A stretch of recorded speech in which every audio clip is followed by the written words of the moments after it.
Alright, Greg here with another video showing you how to customize and build applications for Odoo. This will be particularly useful for mobile development or anyone who's building APIs that are going to interact with Odoo.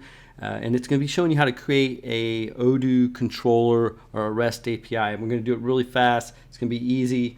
I am going to get started like I do always right away. But before I do, please go below, click like, click subscribe, and leave a comment if you can, because that really does help the channel and helps me create content like this. So we're going to start right at the beginning so everybody can see how this would work. We're going to create a database real quick, and we'll just call this Odoo controller. And we can just put in some information here that doesn't matter much because it's just for testing. And I'll put in some demo data so we have some stuff to look at. So database will get created, and we're going to begin here as soon as it's created by installing the sales app, and that's going to give us an application to work with so that we can see how that goes.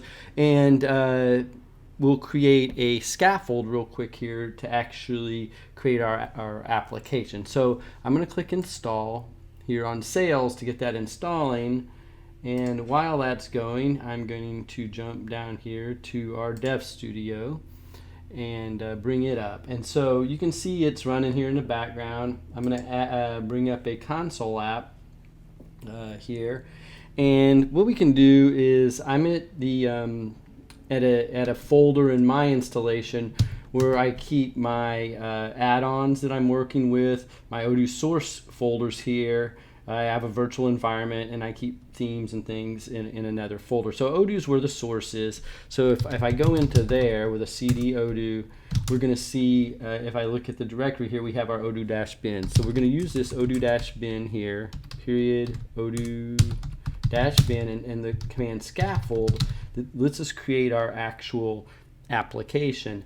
And I'm going to just come in here and say Odoo controller, like that, and give it a name. And then we want to go back a directory and into my add-ons, because that's where I'm keeping my directory.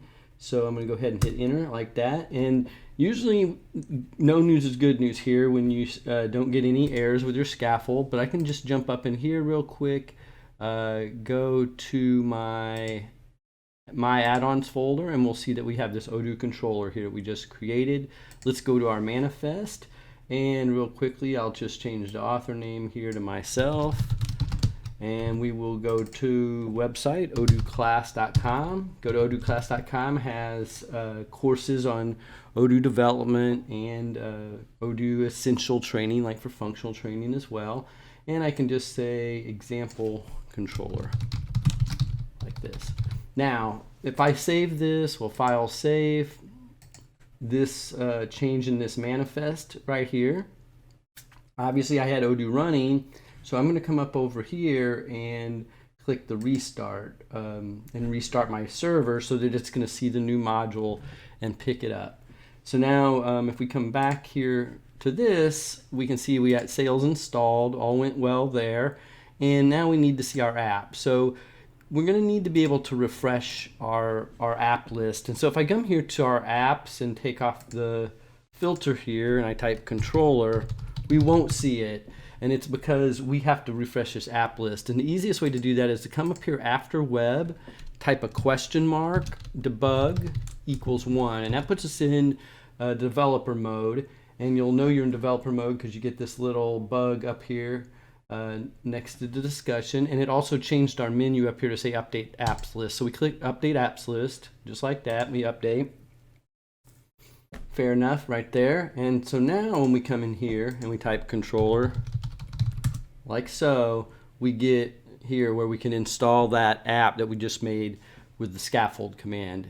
And you can see that it has here the information. If we come under module info, you'll see that it's changed it here to include my name, because that's just to show you that this was changed in the manifest when I changed the data. So I hit install. Nothing really happens here. We haven't really made anything, but we now know that the app is installed. It's capable of being installed. And if we come back here, and go controller again. There you go, it's installed.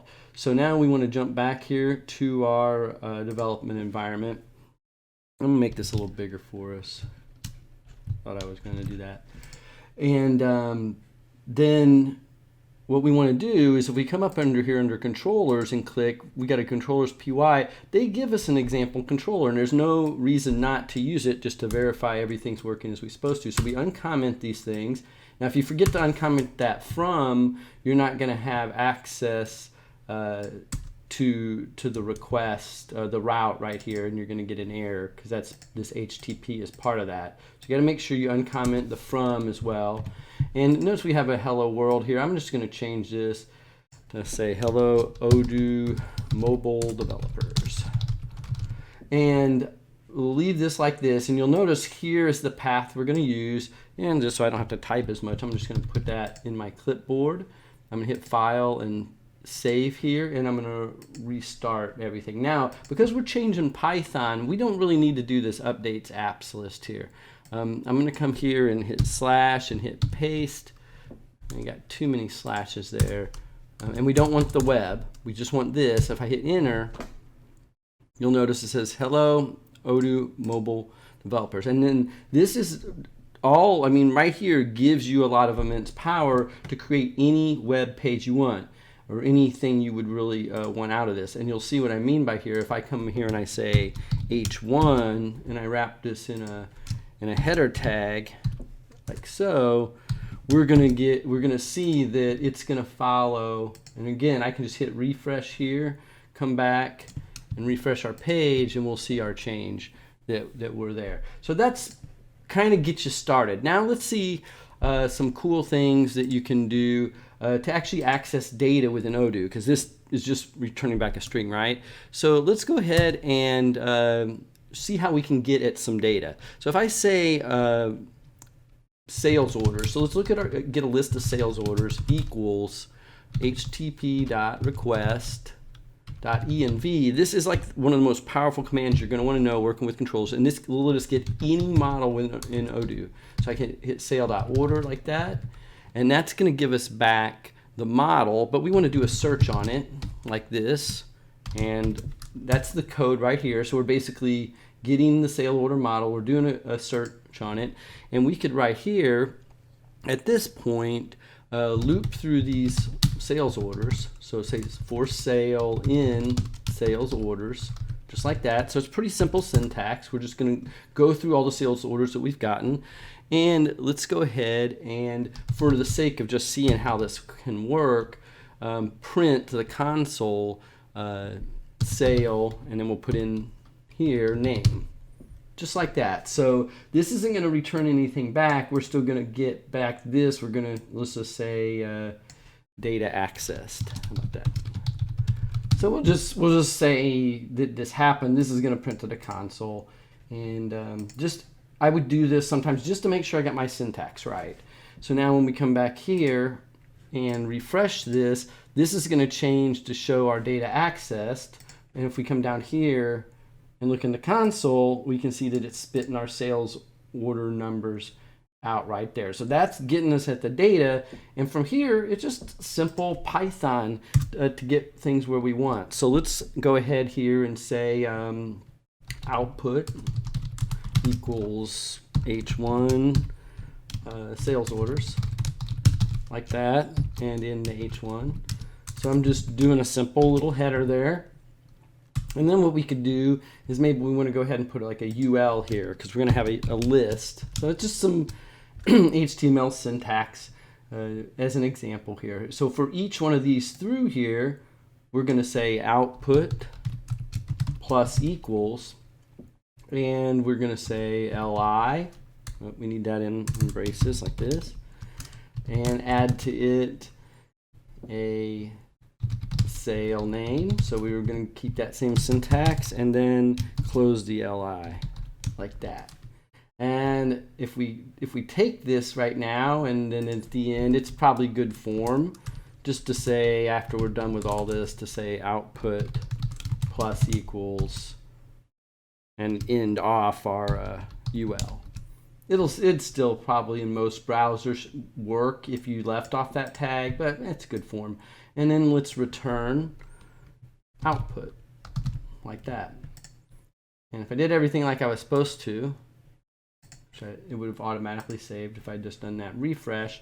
Now when we come back here and hit refresh, get header sales orders, and we're actually pulling data from Odoo. Now, one of the things that you'll notice here is you go, oh my gosh, you can just reach in and not authenticate and grab data out of these models. No, that's not true. There's security behind this, and I'm going to prove that to you. If I control C here and bring up this other browser, so I'm using another browser where I'm not authenticated, and I hit this, I get this not found, and it pretends like it's just not there. There's no even indication a controller's there. But if I go and I look, get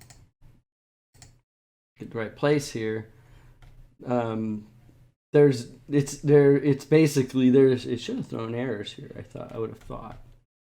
Make sure I got that right. Localhost 8100. So this one's fine. It's not even authenticating to it, as you can see. I paste that in. It says it's not found, just like that. I thought I was going to see the errors in here. A connection to database failed.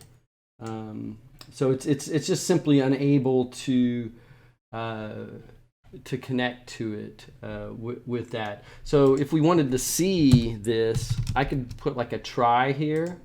And it's going to try to access the data here, and then put an accept, just like that, and we could just say return can't access.